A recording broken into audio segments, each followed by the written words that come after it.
ভাত খেতে পারি না, মাছ খেতে পারি না, আপেল খেতে পারি না, আঙ্গুর খেতে পারি না, কি খাবো?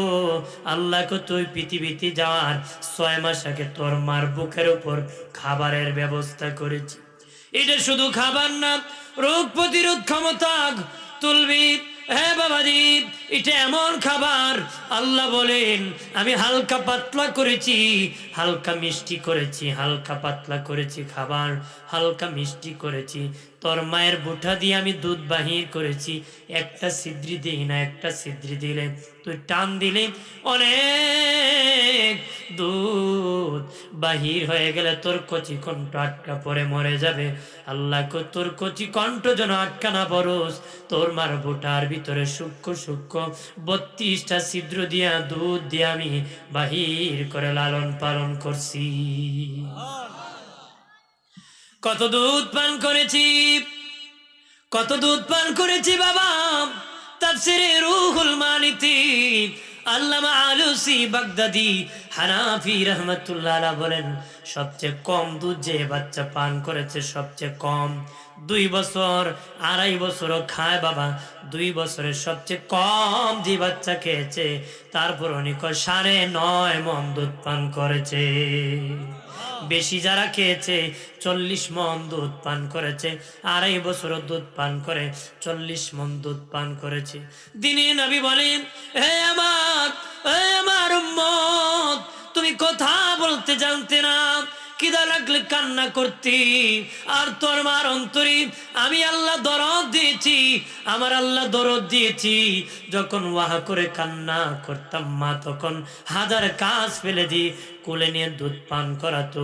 খবরদার, মা বড় কষ্ট করে তোর দুধ পান করাইছি, ওই মায়ের সাথে নাফরমানি করিও না। একটু চিল্লায় বলে মারহাবা। এই 3টা যন্ত্রণার কথা নবী 3 বার বলে, মায়ের কথা 3 বার বলেছে। কন্যা সুবহানাল্লাহ। বাবার কথা 1 বার বলেছেন। আমি আপনি যখন মায়ের পেটে গিয়েছি, ও বাবাজি, বাবা ইনকাম বাড়াইছি, খরচ কমাইছি, বাবাজি জমাইছি বেশি, খরচ করছে কম। কাজ যদি 7 ঘন্টা করে থাকি, সন্তান হবে বলে 10 ঘন্টা করেছি।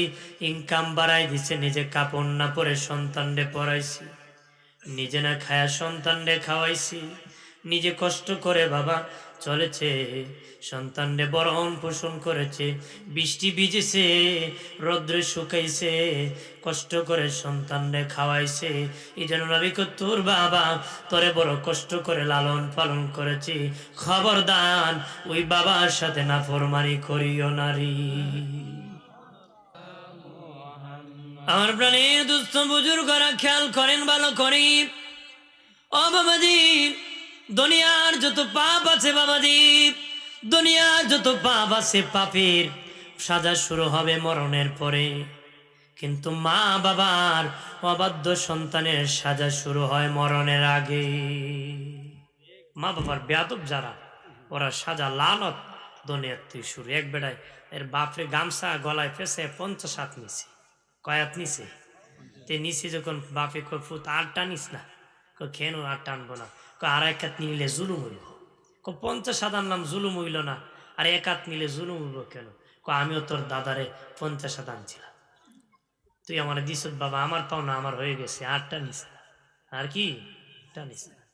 ভাইরা আমার, দুনিয়ার যত পাপ আছে আমার আল্লাহ সুবহানাহু ওয়া তাআলা ইচ্ছা করলে ক্ষমা করে দিতে পারে গো, কিন্তু মা বাবার অবাধ্য সন্তানকে আল্লাহ ক্ষমা করে না, আল্লাহ ক্ষমা করে না। বাবাজি খেয়াল করেন, বাবা মা যদি সন্তানের প্রতি খুশি হইয়া রাতের বেলা ঘুমায়, 2 জনে যদি মা এবং বাবা, মা বাবা 2 জন সন্তানের প্রতি খুশি হইয়া যদি রাতের বেলা ঘুমান, সকাল বেলা 2 জন যদি ঘুম থেকে ওঠে, 2 জন ঘুম থেকে ওঠে, দিনের নবী বলেন ওই সন্তানের জন্য 2টা জান্নাতের দরজা খুলে দেওয়া হবে, 2টা জান্নাতের দরজা খুলে দেওয়া হবে।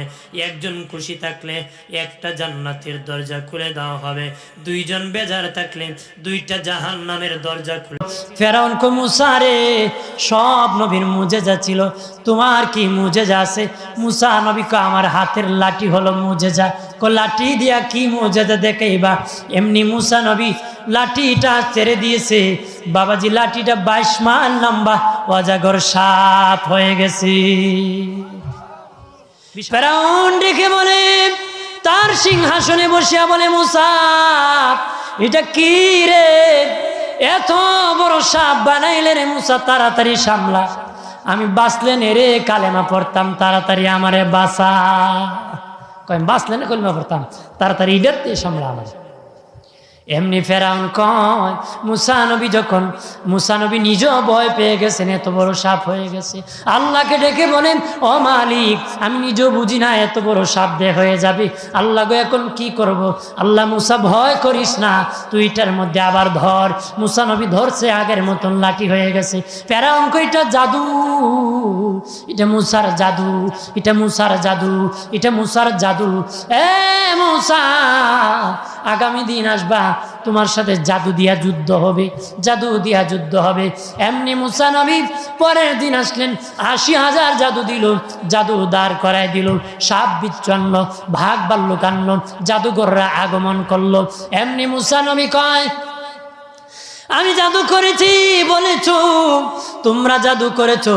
এমনি মুসা নবী হাতের লাঠি যখন ছেড়ে দিয়েছি, হা করেছে, হা করিয়া ওই ফেরাউনের 80,000 জাদু এই সাপ তার পেটের ভিতর ঢুকাইয়া দিয়া কয়, এ ফেরাউন কি আছে তোর কাছে দে, আমার পেটে কোনো বরে নাই, তোর সহকে ফেলবো রে।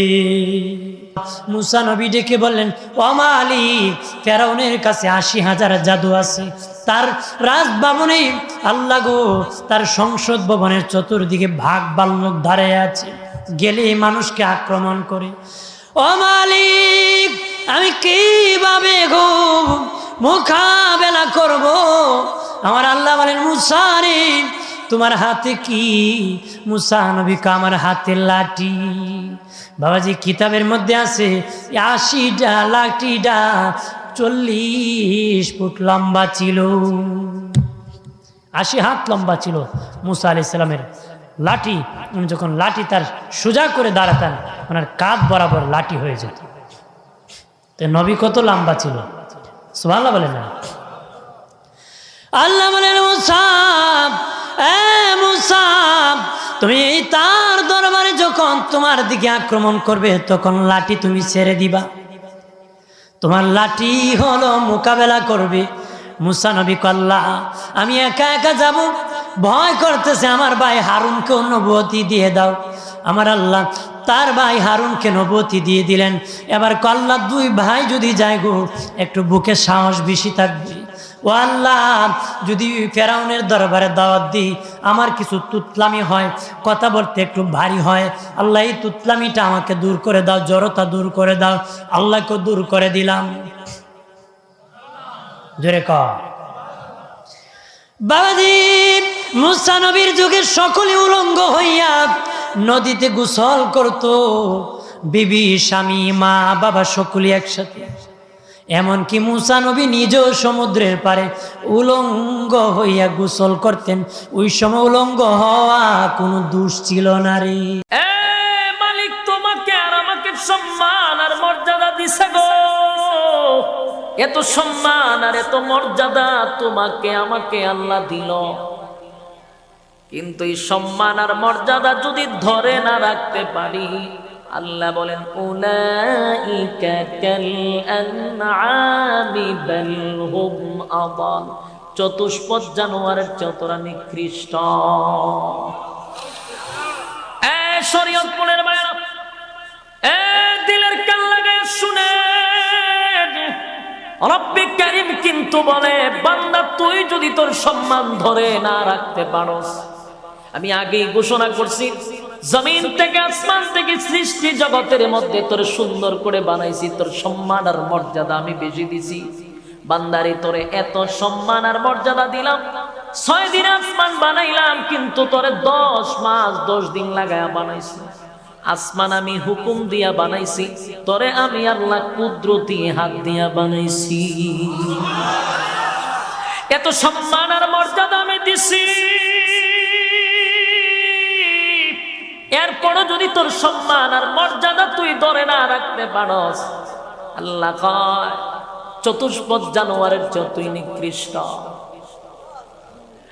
যুবক ভাই, কত নিয়ামত মালিকের বুক করি রে, এরপরও আমরা আল্লাহর নাফরমানি করি।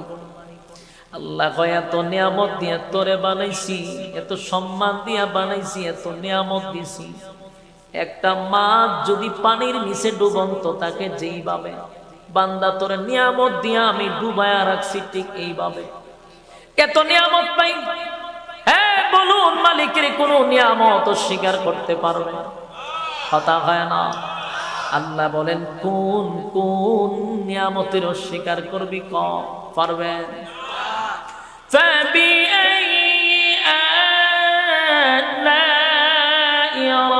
ربكما تكذبان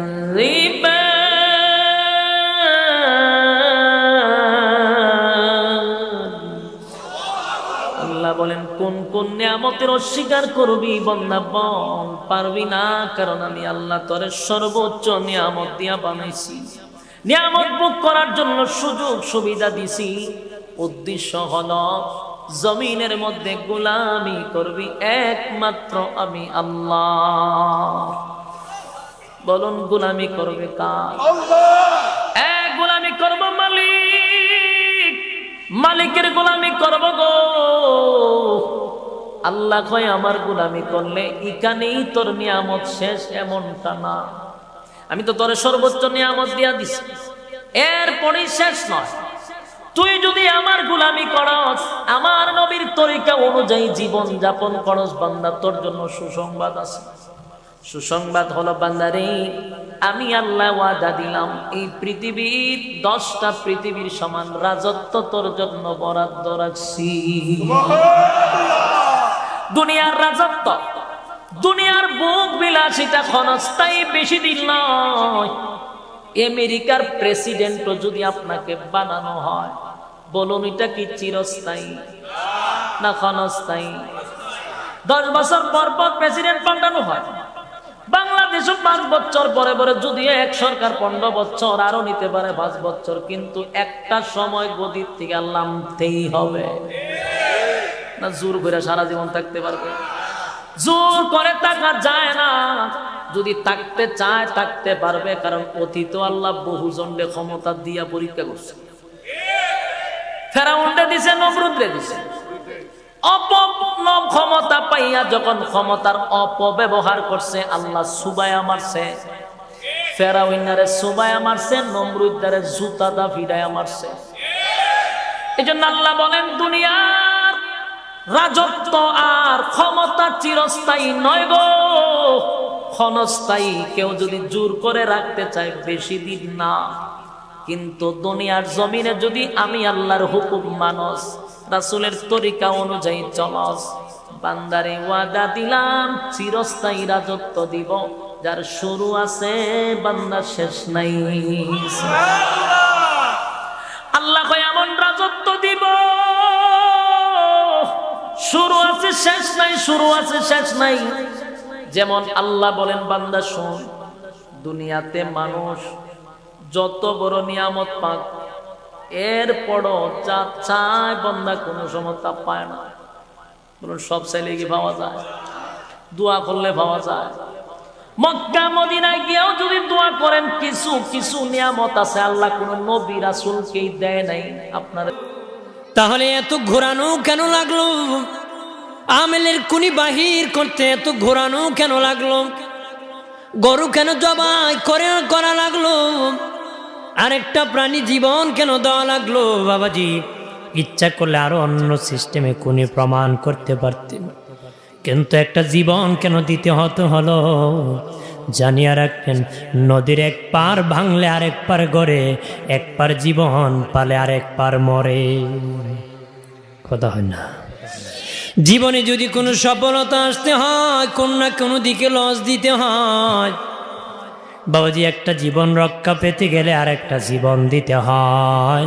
এই জন্য মানুষ বাবাজি বিপদে পড়লে আল্লাহ রাস্তায় পানি জবাই করে দেয়, গরু জবাই করে খাওয়ায়, অথবা সদকা করে, দান করে, খাসি জবাই করে, মোরগ জবাই করে, গরু মহিষ জবাই করে। অনেকে সদকা করে ঠিক, জবাই করে দেয় না, জিন্দা দিয়ে দেয়। জানির বদলে জান দিতে হয়, এটার জান তো আর গেল না, আপনি জবাই করে দিবেন। কি করে দিবেন? নিজ হাতে তারকে জবাই করে দান করবে, অর্থাৎ তার প্রাণ চলে যাবে। তার প্রাণ কি? জানের বদলা। এটা তো জান দিলে, যদি জবাই না হলো তো জান। মুসা আলাইহিস সালামের পায়ে একবার একটা লাল পোকা কামড় দিয়েছে, লাল পিঁপড়া। তো উনি রেগে মেগে পাশি দেখে লাল পিঁপড়ার বাসা, পা দিয়ে ডলে মুছে সবগুলো পিঁপড়া মেরে ফেলছে। এই ঘটনাটা আল্লাহ ঘটিয়েছেন এজন্য মুসা আলাইহিস সালাম তিনি আল্লাহকে জিজ্ঞেস করেছিলেন, আল্লাহ তুমি যখন কোনো জনপদে আযাব পাঠাও, শাস্তি দাও, ওখানকার শুধু জালেমরাই তো মরে না, ভালো মানুষগুলাও মরে, তো আযাব দিবা মুশরিকদের উপর দিবা, অবাধ্যদের উপর দিবা, ভালো মানুষগুলারে মারো কেন? আল্লাহ বললেন, মুসা তোমার যে কামড় দিছিল পায়ের মধ্যে পিঁপড়া, কয়টা পিঁপড়া? একটা পিঁপড়া, তো সবগুলারে মারলা কেন? রেগে মেগে পুরো পিঁপড়ার বাসা ভেঙে মেসাকার করলা কেন? এই মুসা, আমি যখন অ্যাকশনে যাই, আমি যখন শাস্তি দেই, তখন এত বাস বিচার করা হয় না, বাস বিচার করা যায় না। যখন অ্যাকশনে যাওয়া হয়, ওইটা ডাইরেক্ট অ্যাকশন হয়ে যায়। চিল্লায় বলো ঠিক কি না? রব্বুল আলামিন বলেন, ওয়াত্তাকু ফিতনাতাল লা তুসিবান্নাল্লাযীনা যালামু মিনকুম খাসসা। ও আমার গোলামেরা, ওই আযাবকে ভয় করো যে আযাব যখন আমি জমিনের বুকে পাঠাই, শুধু জালেমদেরকেই মারি না, আলেমদেরকেও মারি। বিষ্ণুই বললেন, আয়েশা ঝগড়া করে আর কতক্ষণ থাকবো, আসো মিটমাট করি। আয়েশা রাদিয়াল্লাহু বললেন, ঠিক আছে মিটমাট করব। তো বিষ্ণু ইসলাম বললেন, মিটমাটের জন্য কারে ডাকবো? ওমরে ডাকি। কয় না, ওমর রে না, ওমর গালিজ, ওমর অনেক রাগে, আমার ডর লাগে। কয় তাহলে তোমার আব্বারে ডাকি। কয় ডাকেন। কি খুশি, মেয়েদের মধ্যে অভ্যাসটা আছে না নাই? তাহলে তোমার আব্বারে ডাকি, ডাকেন। ডেকে নিয়ে আসা হলো। আবু বকর রাদিয়াল্লাহু তাআলা আনহু দাঁড়ালেন, আম্মা জান আয়েশা দাঁড়ালেন, বিশ্বনবীও দাঁড়ালেন। বিশ্বনবী বললেন, আয়েশা তোমার আব্বা আসছে, এবার ঘটনা খুলে বলার পালা, তুমি বলবা নাকি আমি বলবো? আম্মা জান আয়েশা বললেন, আপনি বলেন, তবে ওয়ালা তাকুল ইল্লা হাক্কান, যেটা ঘটছে ওইটাই বললেন, মিথ্যা কথা কইেন না। আবু বকর রাদিয়াল্লাহু তাআলা আনহু রেগে মেগে আগুন। কি এই কথা তুমি কেমন করে বলো? বিশ্বনবী কি মিথ্যা কথা কখনো বলবে? রেগে মেগে দিলেন মেয়ের গালে এক চড়। বানিয়ে বলতেছি না, মুসনাদ আহমদ ইবনে হাম্বলের হাদিস। বাবার হাতের থাপ্পড়কে আম্মা জান আয়েশা উল্টে বললেন। সাইয়েদনা আবু বকর রাগে গড়গড় করছেন, আবার মারার জন্য তেড়ে গেলেন। এবার বাঁচার জন্য আম্মা জান আয়েশা বিশ্বনবীর পিছনে যে আশ্রয় নিলেন, বিশ্বনবী বাঁচানোর জন্য দুই হাত মেলে দাঁড়িয়ে গেলেন। পড়েন সুবহানাল্লাহ। বিশ্বনবী যখন দুই হাত মেলে দাঁড়িয়ে গেলেন, সাইয়েদনা আবু বকর রাদিয়াল্লাহু আনহু থেমে গেলেন। সাইয়েদনা আবু বকর রাদিয়াল্লাহু তাআলা আনহু ঘর থেকে বের হয়ে বারান্দায় দাঁড়ালেন। পড়েন সুবহানাল্লাহ। এবার বিশ্বনবী আম্মা জান আয়েশার কাছে যেয়ে বলেন, ইয়া আয়েশা কাইফা রাআইতিনি আনকাসতুকি মিনার রাজুল, দেখছো কেমনে বাঁচাইলাম? আমি না থাকলে বর্তমানে ফেলতো আজকে। আমি বাঁচাইছি তোমারে, আমি আমার লগে ঝগড়া করো তুমি। লজ্জায় পড়ে আম্মা জান আয়েশা খিলখিল করে হেসে দিলেন, বিশ্বনবীও হেসে দিলেন। দুইজনের হাসির মধুর আওয়াজ শুনে সাইয়েদনা আবু বকর বাইরে থেকে অবাক, কিরে এতক্ষণ না ঝড় তুফান, এখন দেখি হাসি। সালাম দিয়ে অনুমতি নিয়ে ভিতরে ঢুকলেন। ঢুকে দেখেন আম্মা জান আয়েশাও হাসে, বিশ্বনবীও হাসে। এ হাসি দেখে আবু বকর রাদিয়াল্লাহু আনহু হেসে দিলেন। আরশের উপর থেকে খুশি হয়ে গেলেন কে? এবার সাইয়েদনা আবু বকর রাদিয়াল্লাহু তাআলা আনহু বললেন, ইয়া রাসূলুল্লাহ আশিকানি ফি সিলমিকুমা কামা আশরাকতুমানি ফি হারবিকুমা। ও নবী, যুদ্ধ লাগলে, দুইজন যুদ্ধ লাগলে মীমাংসার জন্য যেমনি আমারে ডাকেন, এরকম হাসি আর আনন্দের মুহূর্তেও আমারে একটু ডাইকেন। আশিকানি ফি সিলমিকুমা কামা আশরাকতুমানি ফি হারবিকুমা। নবী, আপনাদের মধ্যে ঝগড়া লাগলে সন্ধি করার জন্য আমারে যেমনি ডাকেন, আপনাদের হাসি খুশি আনন্দ খুনসুটি এই মজাদার মুহূর্তগুলোতে আমারে বঞ্চিত রাখেন না, আমার একটু ডাইকেন। সুবহানাল্লাহ পড়েন। এই মুসনাদ আহমদ ইবনে হাম্বলের হাদিস শোনার উদ্দেশ্য হচ্ছে, বিশ্বনবী প্রথমে ওমরে ফারুকের নাম বলেছিলেন। সাইয়েদনা আয়েশা বলে, না আমি ডরাই। হাইবাত, দিস ইজ কল্ড হাইবাত ওমর। একবার বিশ্বনবীর সব বিবিরা ধরলেন, ও নবী আমাদেরকে এটা দেন। ওইটা দেন, ঘরে এটা নাই, ওইটা নাই, ওইটা নাই। বিশ্বনবীকে আমার কাছে কিচ্ছু নাই, যদি এমনি আমার বউ হয়ে থাকতে চাও থাকো, তাহলে তা না হলে যা লাগবে কিনে দেব, সাথে সাথে তালাকও দিয়ে দিব। কিছু দিতে পারবো না, আমার নাই তো, সামর্থ্য নাই। কিন্তু বিবিরাও ছাড়া না, এটা দেন ওইটা দেন। বিশ্বনবী রহমতের নবী, বিবিদেরকে বুঝাতেও পারেন না, বিবিরা আবদার করতেছে নবী এটা লাগবে ওইটা লাগবে। ইন দ্য মিন টাইম বিশ্বনবী একজনের সালাম শুনতে পেলেন, কে যেন দরজায় দাঁড়িয়ে বলতেছে আসসালামু আলাইকুম। বিশ্বনবী দরজার দিকে তাকালেন, তাকিয়ে বললেন ওয়া আলাইকুম আসসালাম, আর বুঝতে পারলেন এটা আমার ওমরের সালাম। সালাম দেওয়ার পরে বিবিদের দিকে তাকায় দেখে একজন বিবিও নাই, সব অন্দরমহলের ভিতরে দৌড়। সুবহানাল্লাহ পড়তে পারলেন না? This is our super hero Omar. এরকম ওমর একটা লাগবে, চিল্লায় বলেন কয়টা? একটা ওমর গোটা বিশ্বকে সোজা করে দিবে। একটা ওমর সবল আর দুর্বলের সব পার্থক্য দূর করে দিবে। মাজলুমের উপর জালিমের অত্যাচারের অবসান ঘটায় দিবে। গোটা বিশ্বটাকে সাম্য, মৈত্রী, ভালোবাসার, ইনসাফ দিয়ে পরিপূর্ণ করে দিবে। সেই উমরের অপেক্ষায় আমরা। নিজের ছেলেকে 80টা বেত মেরেছেন। কয়টা? 80টা বেত মেরেছে। এই ব্যাপারে অনেকগুলো বর্ণনা পাওয়া যায়। সবচেয়ে সহি বর্ণনা হচ্ছে মুয়াত্তা ইমাম মালিকের বর্ণনা। ওমরে ফারুক রাদিয়াল্লাহু তাআলা আনহুর ছেলে আব্দুর রহমান মারুফুন বিআবি শাহমা ছিলেন মিশরে, ওখানে নাবিজ খেয়েছিলেন। নাবিজ হচ্ছে আরব দেশের লোকেরা দুধের মধ্যে শক্ত খুরমা রাত্রেবেলা ঢেলে দিত, ঢেলে দিলে সারা রাত ওই খুরমার রসটা দুধের সাথে মিশে দুধটা লাল হয়ে যেত। এটারে সকালবেলা খেত, খুব সুস্বাদু, এটাকে বলে নাবিজ। কিন্তু এটা রাতে ভিজাইলে সকালেই খাইতে হয়, রেখে দিলে আবার একটু